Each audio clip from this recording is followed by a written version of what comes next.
Welcome to Sweet Life Beat Life. We hope this video helps.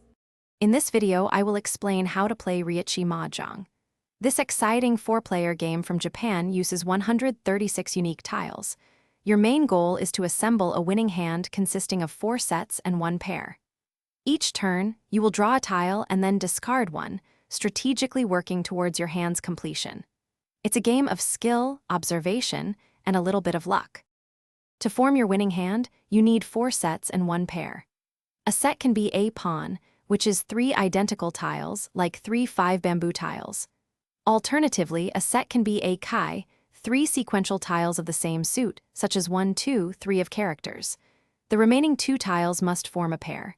You can call pawn or kai on other players' discards to speed up your hand. Winning in Riichi Mahjong happens in 2 main ways. If you draw your final winning tile yourself, it's called sumo. If another player discards the tile you need to complete your hand, you can declare ran.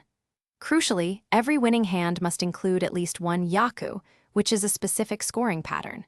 Examples include all simples or 7 pairs, adding depth to your strategy.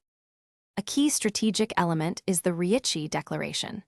When you are just 1 tile away from completing your hand, you can declare Riichi by turning your discarded tile sideways and placing a 100-point stick on top. This bold move significantly boosts your score if you win, but it also locks your hand, meaning you cannot change any tiles or discards afterward. It's a high-risk, high-reward play. Thanks for watching. Consider subscribing if we helped you.